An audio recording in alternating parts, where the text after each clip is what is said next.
Bonjour et bienvenue sur cette nouvelle vidéo.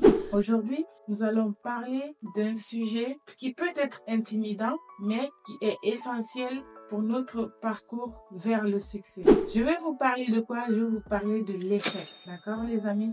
L'échec, oui, vous avez bien entendu, nous allons parler de l'échec. Alors, nous allons aborder l'échec pas de n'importe quelle manière. Nous allons aborder l'échec comme étant un chemin obligatoire vers l'apprentissage. Un chemin qui nous mène au succès, d'accord? Très souvent, les gens assimilent l'échec à une fin en soi ou à une fatalité. Des fois même, d'aucuns pensent que l'échec, c'est une barrière, c'est une fin en soi, alors que pas du tout. Alors, dans cette vidéo, je vais vous donner des astuces et aussi des stratégies que nous pourrons utiliser pour notre chemin vers le succès. Comme je vous le disais tantôt, trop souvent nous assimilons l'échec à une fin en soi, à une fatalité et à une barrière infranchissable. Mais je voulais plus qu'on regarde l'échec comme étant un outil qui va nous permettre de grandir. Alors, comment on peut transformer nos échecs en opportunités pour nous permettre d'accroître notre vie personnelle et aussi notre vie d'entreprise? Alors, si vous êtes entrepreneur, vous êtes sûrement passé par des grosses déceptions. Quand vous vous lancez sur un marché que vous ne maîtrisez pas très bien, le plus souvent, au début du démarrage du projet, les entrepreneurs ont beaucoup de déceptions car ils n'ont pas les résultats qu'ils attendaient de leur projet. La plupart des entrepreneurs qui réussissent, ce sont ceux qui croient en eux, qui se disent que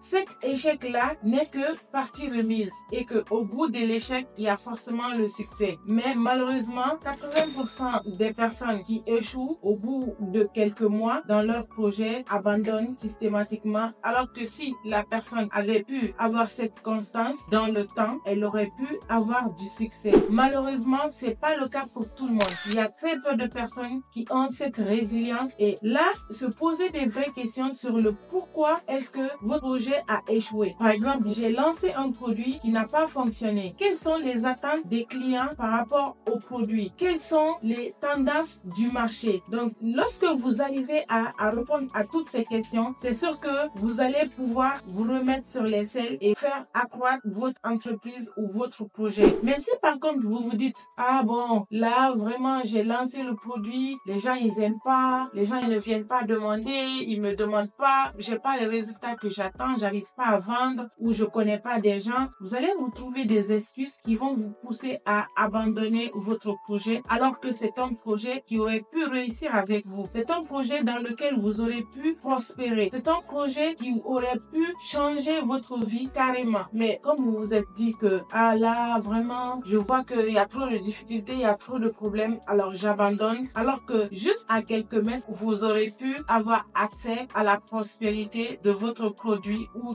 de vos services. Pourquoi je vous partage ça? Parce que souvent, les entrepreneurs ou les personnes qui se lancent en freelance sont confrontés à ce moment-là. Je vais vous raconter l'histoire d'un jeune homme qui était dans une ville. Il a lancé une start-up qui proposait un produit qui n'était pas très connu du marché, un nouveau produit on va dire. Donc comme c'est un nouveau produit, les gens ne connaissaient pas forcément le produit. Donc il a lancé quand même son produit, il était très excité, il se disait waouh, je vais faire des merveilles, waouh, je vais changer la vie des gens. Lui, il connaît l'utilité de son produit, mais sauf que les gens auxquels il veut vendre, son public cible, ne connaissaient pas tellement le produit. Ils se demandaient quelle était l'importance du produit que lui il vendait. Mais comme il a cru en lui-même, il est parti sur le marché et là c'était la catastrophe, c'était la descente aux enfers. Et les banquiers ont commencé à lui demander des sous, il n'arrivait pas à payer les fournisseurs, il avait tous les problèmes du monde. Quand cela est arrivé, il s'est dit bon, là vraiment il faut que je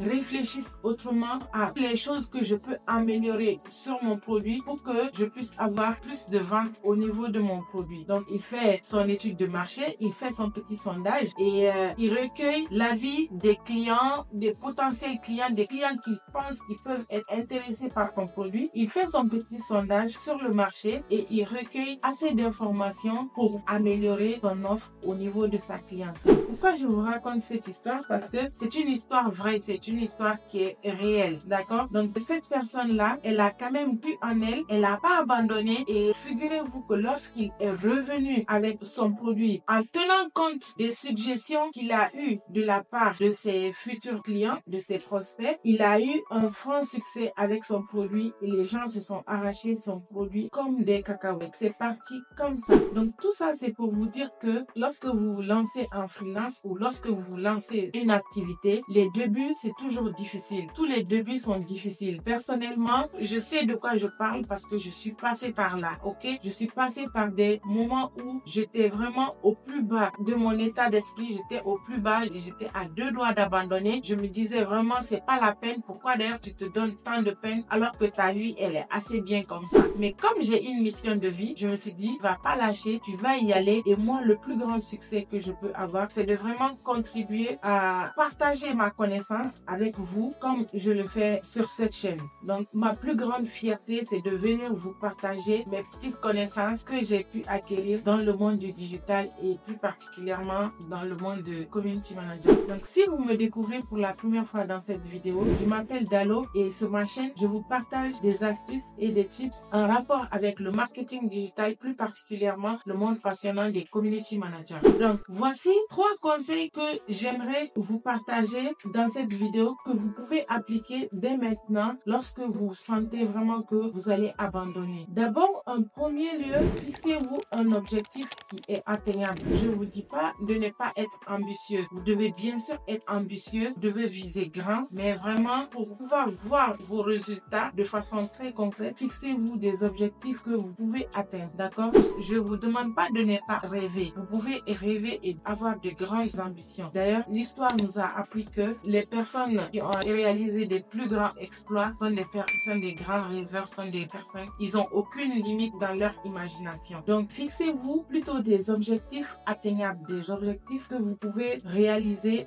dans le temps. Ça, c'est la première astuce. La deuxième astuce que je veux ajouter à cela, lorsque vous êtes devant une difficulté ou un problème qui peut vous amener à abandonner, dites-vous que vous êtes à la porte du succès. Dès que vous aurez passé cette difficulté-là, eh bien, vous aurez le succès derrière la porte. Et quand vous vous dites ça dans l'esprit, très honnêtement, ça vous donne pas envie de lâcher parce que vous vous dites, j'y suis presque. Vous êtes à la porte du succès. Lorsque vous voyez une difficulté, dites-vous que c'est parce que vous êtes arrivé au succès que vous rencontrez cette difficulté-là. Vous êtes à la porte du succès. Il suffit juste de résoudre ce problème-là et donc vous allez voir que vous allez réussir sur le projet que vous êtes en train de réaliser ou sur votre projet. Aussi, une troisième astuce que je veux ajouter à cela, il s'agit de se célébrer. Donc, quand vous faites un petit pas vers le succès, il est important de se le célébrer. Vous faites-vous un cadeau, faites-vous plaisir et récompensez-vous. Ça aide psychologiquement à aller de l'avant, ça vous booste et ça vous motive. Un dernier élément que je vais ajouter à ça, il s'agit d'avoir un groupe ou une équipe qui va vous